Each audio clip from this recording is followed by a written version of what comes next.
Hello everyone, this is Pablo of VA3HDL.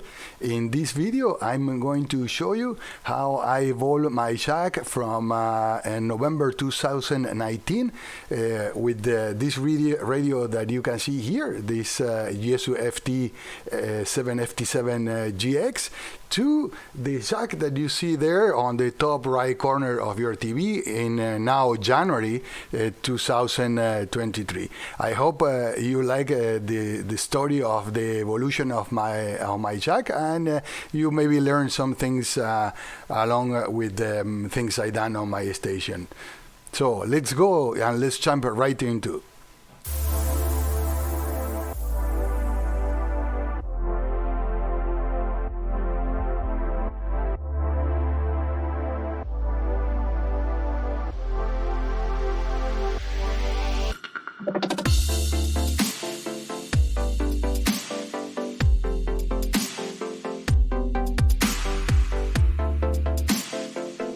Hello and welcome back to the channel. In this video I will be using these 4 cameras that you can see here to go over different spots on the jack, and also I will be using pictures from the early times when I didn't have video recordings to cover for this gap. So we are going to be switching back and forth between still pictures and live camera shots.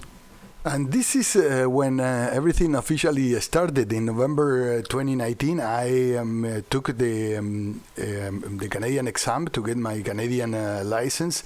I passed with 95%, and I got the basic with honors, they call it here in Canada, that give me access to all bands and all modes in all frequencies. So this was prior to the pandemic, and this was unfortunately the last time that the club was able to do the hamfest. Very famous in the region, one of the biggest of our region here. And this is where I found the radio, the first HF radio that I purchased here. So after walking around here, and I found this beauty here, and this I have a special attachment onto this radio because my Elmer, back in the days when I was a teenager in a different country, it had exactly this same radio. So what I learned about the ham radio and what I got hooked up with the ham radio, it was talking to people using my Elmer's radio, exactly this same model, people all over the world. So this is what hooked me up, and that was the reason when I saw this there on the hamfest, I immediately said that this is the radio for me to start. I purchased this. It came with the power supply that you can see here on the right of your screen. This is a Yaesu FT-707 from an early radio, but still works very well and has the same type of connector for this one. So I didn't have any antenna, I didn't have anything. When I brought this home, I didn't have any way to test if this radio was working or not. The only thing I did was just to power up and see if the radio was turning on, right? So here you can see my also my first radio that I purchased here for UHF VHF, a great starter radio. This Baofeng, which I still have, but I rarely use now because of the other equipment I have. And this is how I set it up the first time when I got home. Immediately I started thinking of what antenna I could use to use this equipment, and that could put me in all bands. And after doing a lot of research, I found out that the long wire with 921 unun, which is this thing here, which I built, was going to give me that opportunity. So I got this kit on Amazon, I think, and I put it together. And after I did that, I knew that I need to have something to be able to tune that long wire for the different bands. an antenna tuner. So I got this, I sourced this locally new, this automatic antenna tuner with the dual needle SWR and power meter that on my early days and still today is a great addition to any station. So now you can see a shot of the early days.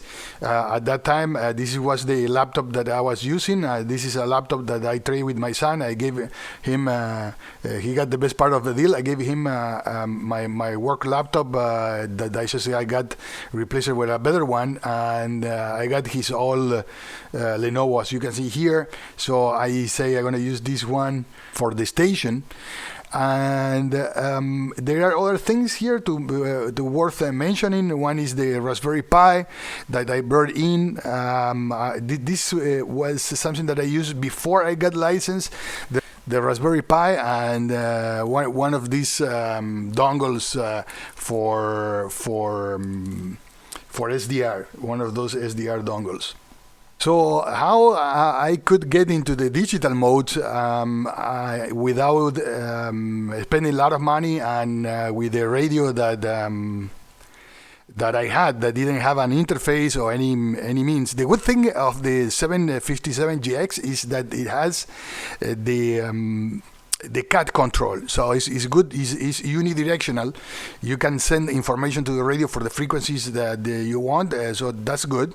But I need something to, for example, if I wanted to do RIRI or if I wanted to do FT8 to try it, right? So I built this digital interface, which is kind of an overkill for the PTT. For the PTT uses this Arduino Mini or Micro, I don't remember which one is this model, and really is an overkill for that function.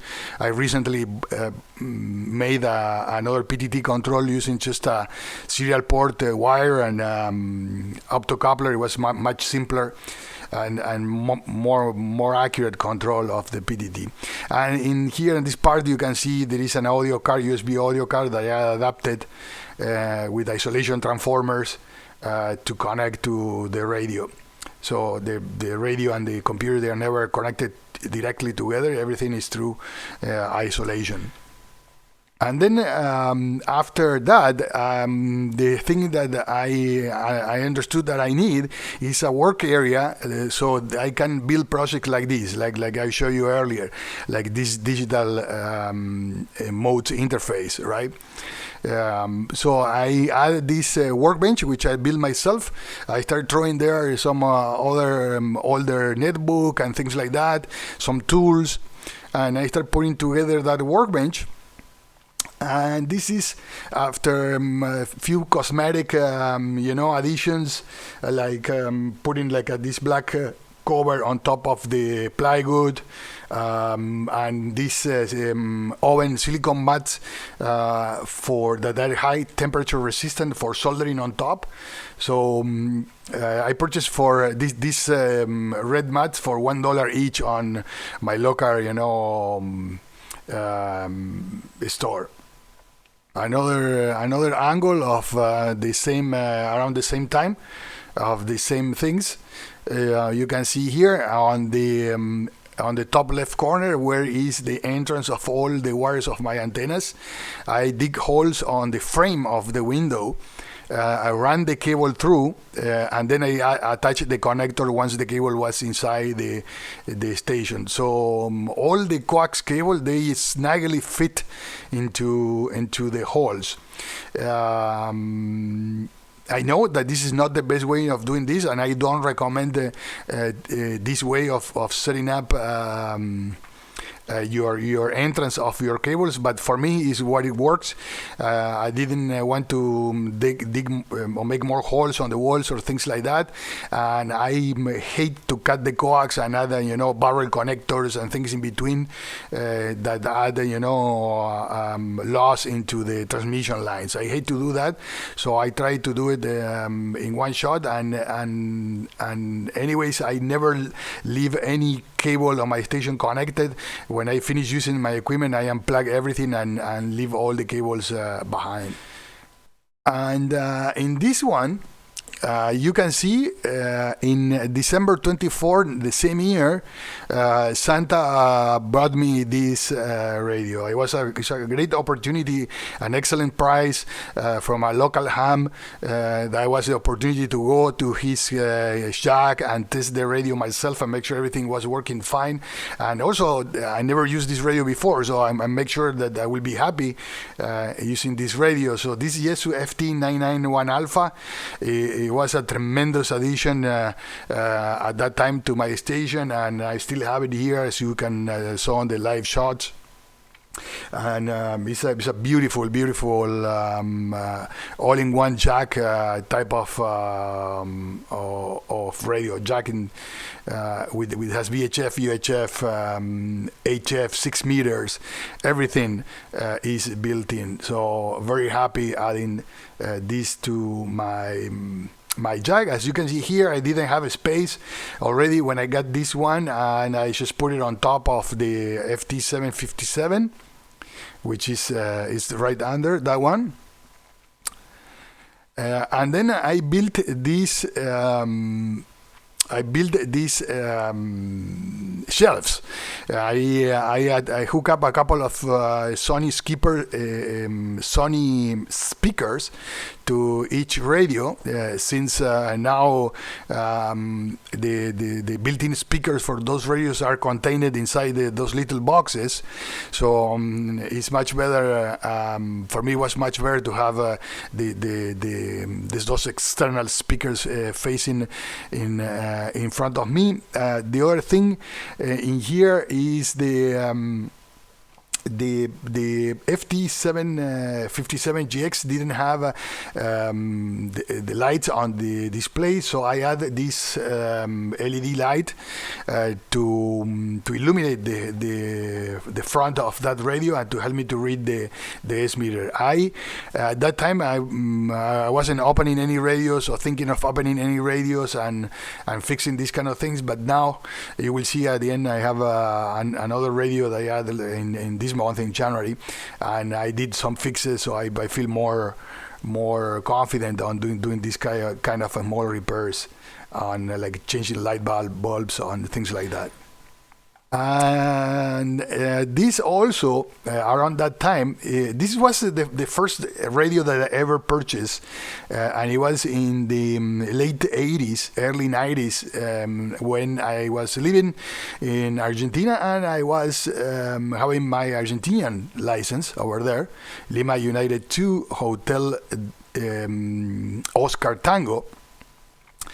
Was my call sign over there, and with this little radio, once I told my family that I got my Canadian license, they saved this over there, and somebody brought this radio back to me, which was an incredible thing to do, or find out that they still have that radio over there, saved somewhere, because with this radio I spoke with the Russian cosmonauts in the 90s that they were in the Russian space station Mir or Soyuz. I don't remember exactly which one is the right name. We call it Mir, like Mike India Romeo.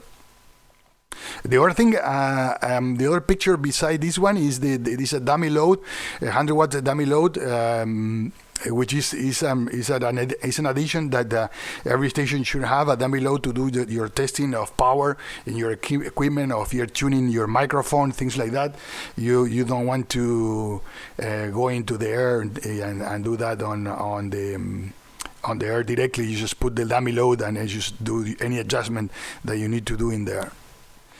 And now, once I learned that something existed, like it was called POTA, I really hook up with this mode, with parks on the air. And the other thing is, this was right when before all the restrictions and the stay-at-home notice for the COVID pandemic came. So around that time, I purchased this radio before that, and I was planning to do a road trip. So this is why I went and I got this one. I really like this radio. I purchased new from the last lot ever built. For this radio, it was December 2019, the last lot, and I got this radio from that last lot new. And it's a great radio. I still have it here, still use it, and I am extremely happy with it. I done 11 park activations after that. And I built a lot of other antennas and field equipment to go with this, like another antenna tuner that I take to the port activations. In August, I received this tower and antennas, everything, donated by a local ham that he was selling his house, and he needed out of his property because he was moving into a retirement home. He couldn't keep this on his house to sell it, so I got it basically for free. Everything that you can see here, and it was a project that it was completed between August and September in 2020 to put all this in my backyard, my patio, in the back of my home, and raise this tower. This is another nice project. If you want to see videos about this project, I have other videos on my channel about setting up this tower if you're interested. And now this is a recent. A more recent picture of the shack, much closer to what I have today, which you will see at the end. And what I have in this picture that I wanted to point it out, especially with these red arrows, is the fact that around that time in November 2020, I won an auction online with all ham radio equipment from Silent Key. That was a collector, so I got few things in extremely good shape, and the two things that I kept, the rest I sold. It was this MFJ switching power supply on the top, which I'm pointing here with the red arrow, and this power pole, Anderson power pole power distribution box, which I use it in my station. Here I have everything terminated in power poles, and everything goes connected into this box or into another power pole block that I have on the other power supply. What other things? Yeah, here in this part I have a hotspot, something that I use for the digital voice modes. So for that I have the FT-991 Alpha has C4 FM capabilities of system fusion, so I use that. And the other thing I use is this little Baofeng DMR radio, which is absolutely great radio for DMR for the price, right? I pay less than $100, and it does everything that you will expect and more. And that is with an upgrade on the firmware from ham radio created firmware that works perfectly on that unit. The other things that you can see in the picture here is for the tower. There is the rotator controller right here. Oh yeah, here you can see this blue screen, very dim in the back. This is a digital rotator controller that is connected to the computer. So I do not drive the antenna direction by hand. I do it with the computer, and is here. The control is hidden right in this part here. So in October 2021 was the next radio addition to the station. I got this FT-7800 VHF UHF 50 watts mobile radio from another local ham that he was moving and selling, retiring from the home and going to senior housing, and it was an absolutely gorgeous Jeep, this radio, a very decent price, and I still have it. I'm very happy with this radio. It has airband, which is something that I like to hear a lot. So sometimes when I'm not in the in speaking mode or talking on the radio, I just scan the radio band, and I like that the air band, and I like to do that. I don't talk about the radio that is on the bottom, this Icom ID-880, because this is not a radio of mine. This is a club radio, and I have it here for a while when I was running one of the club nets, and then I returned it to the club. Now you can see in this shot how everything was getting together. I added hook for the microphones. You can see the FT-7800 in the back in there with a cap. And the reason I attached this cap to this radio is when I put it on my car, I put it on the cup holder of my car, and this cap fits perfectly in there, and I can use it inside the car, or I can use it here on the shack or wherever I want with this base. On the top is the Icom IC-880, ID-880, which I returned to the club. I don't have it anymore. In this is something that is a VHF, UHF, SWR, and power mirror, which is digital, and is also an addition that I needed for the station for all the VHF, UHF radios. And another couple of shots of this part of the shack, and here the only thing that I want to point out is I built for the FT-757GX radio here. I built this digital preamplifier with the digital signal processing capabilities for the microphone. I connected to this radio.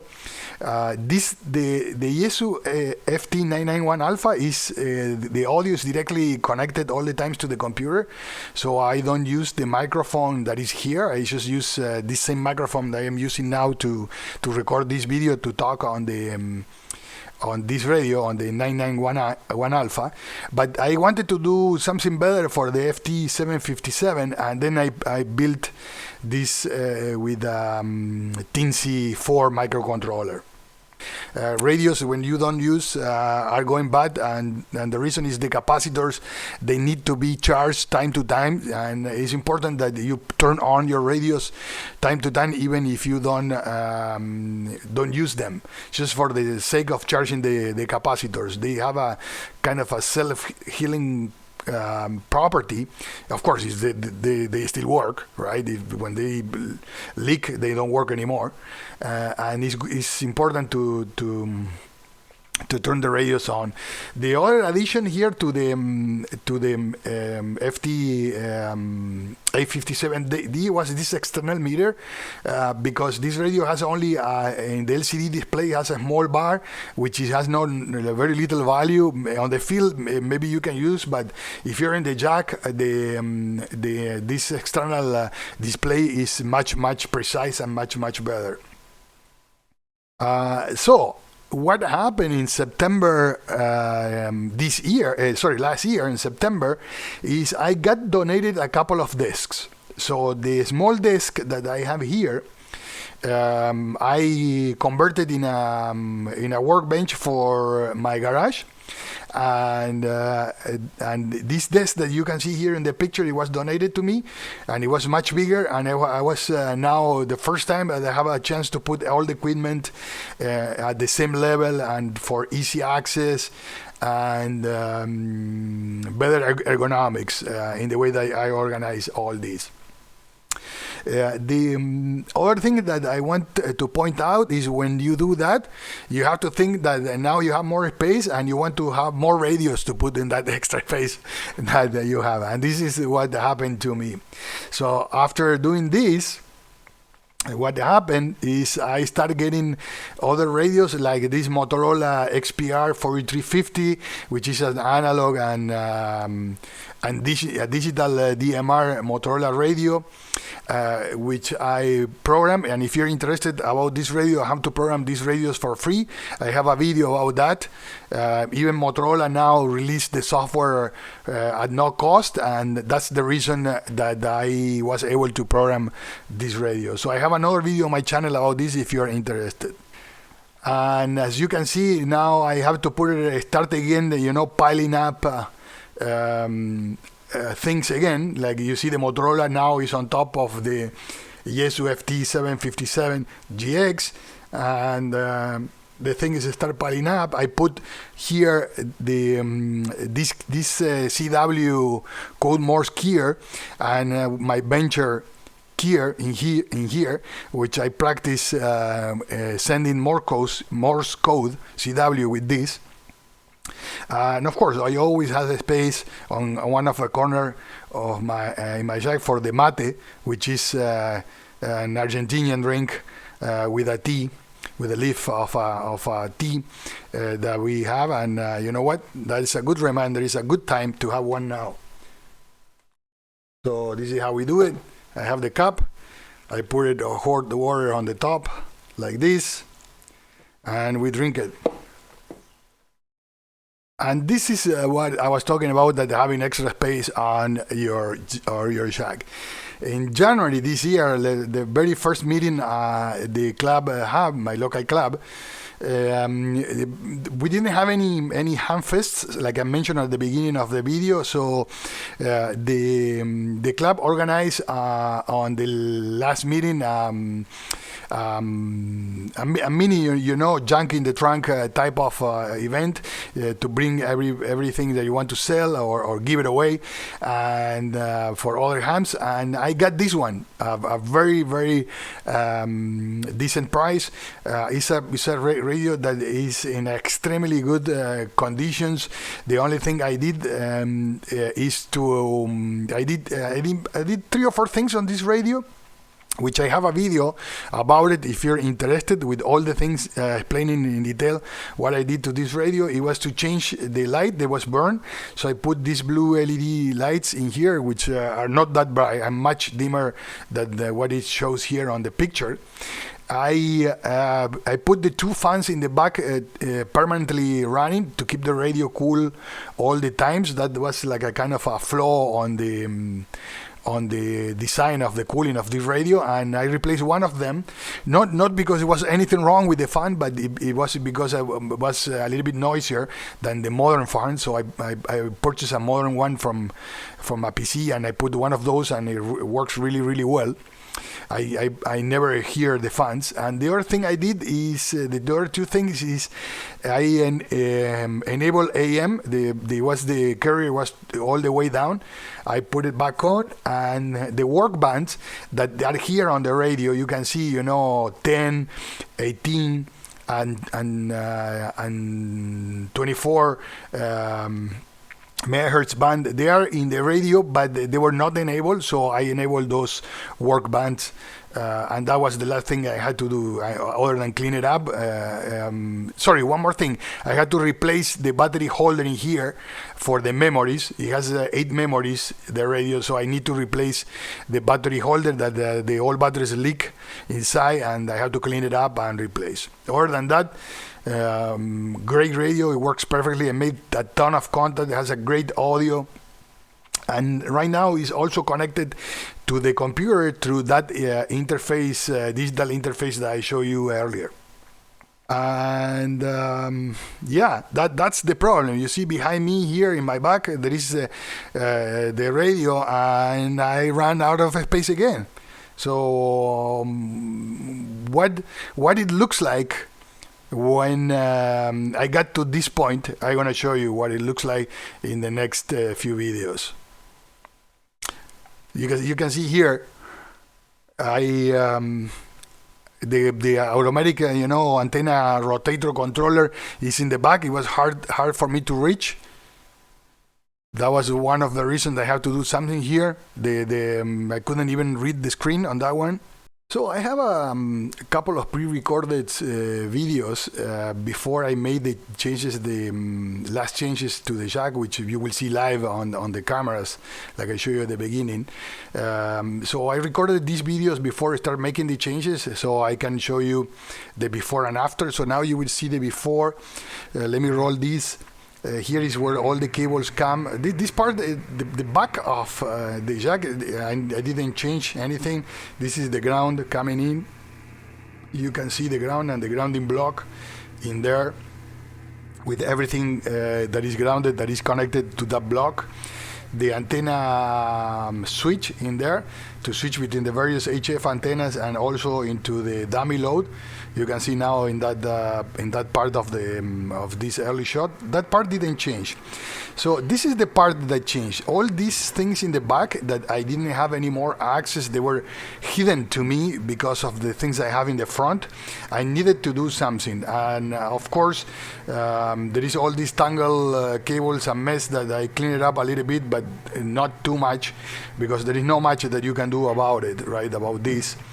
Other thing, this is the microphone boom. I moved it to a new location. This is the MFJ power supply I was mentioning earlier. I put this external digital voltmeter so I can see volts and amps at the same time. I have the needle in amps. The power distribution unit, the Yaesu power supply also is there. That came with the F757GX. These things in the back, I didn't move much. Now this one is the addition, and you can see in the back there is speakers, there is the rotator controller, there is no space for the handy talkies, and there is no space to basically to do much again, even after adding a bigger desk, right? So this is at the level where are all the radios today. I have this pile Motorola on top of the Yaesu again, right, because of lack of space. All right, so what was my solution? You can see here, I promised in the last three stills, last three pictures, then I'm going to switch to the live video, is I built this top shelf, all with the scrap good that I have around the house. I put together this top shelf, and that immediately gave me access to the controller of the two controllers for the rotator, the analog one that came, and the digital that is on top controlling the analog one, a place to put the Motorola, and everything started looking a little bit more accessible and more usable. Okay. So I move things around. I hang this clock, this clock in this part of the table, and in the next one I have another shot, and in this one you can see I already built a couple of little shelves on the side of the monitor. I moved things from the top to that. I moved the automatic antenna tuner, the SW meter, and the Motorola into two little shelves in there. So even before was good, now it's much better. I placed the speakers for the external speaker for some of the radios on top of the shelf. I move my microphone. The one I'm using now is right there. Is this one here, which is in this place. And the other thing that is worth to mention, and this shot is clearly visible, is this HamClock TV that I have here in the back. This TV is a 32-inch Roku TV that I rescued from the garbage. One of my neighbors threw in the garbage, and I picked it up. It was a rainy day. It was all wet. So I let it dry. I cleaned it up inside and outside. And the only thing that was wrong with this TV, honestly, it was the backlight LEDs, which I fixed. and I repurpose as a HamClock for the shack, or for anything else that I want to do. It's a smart TV. I can play YouTube or whatever I want in that one, if for that purpose. And here another shot. And this is the last still that I have, and I'm gonna switch now to the light cameras and to point some other things and finish the video. Now let's finish in the way that we started, with the 4 cameras live. So I have a problem with this camera here. You know, this camera is a phone and it's flickering, so please bear with me. The reason is it's a Wi-Fi camera coming from a phone. It's gonna flicker the entire time. So I have the 4 shots to show you a few, point out a few things. One of the things that I point out is this is the final state of the shack as I am recording the video today. You can see also a little bit of the back of the scenes, you know, how I record the video. I use OBS like most of the people to record the videos, and I have also placed, if you remember, I mentioned the voltmeters, so I placed the voltmeters in here for the MFJ, and I placed the voltmeter in there for the Yaesu power supply. So for me, they are now very easy to see. Let me see if I can give you a better shot of that part. So yeah, those are the 2 voltmeters. Yeah. So the left one is the MFJ, the right one is the Yaesu, and you can see still in the back, you know, the antenna switch. You can still see there the power supply and the 2 Anderson power poles, power distribution blocks, all the radios, all that, the Icom, the Kenwood and the Mate in front, and on the top you can see the microphone boom that I am using now, the external speakers, the rotator controller, the HTs, the HamClock in there, running in the back. And in the next video I'm gonna prepare, I'm going to show you that part over there, my bench that is on the right of the shack. Things, I got the oscilloscope recently. I have a dedicated computer in there for looking at the circuits diagrams and things like that. I have the soldering stuff, so I will cover that on a separate video. All right, my friends, that's everything for today. So I hope you like the video, this long video, but you can see the entire thing, what happened here on the shack from the past 3 years. And please remember to give the thumbs up, like the video, subscribe to the channel. You know what to do. Thank you for watching, and until the next time.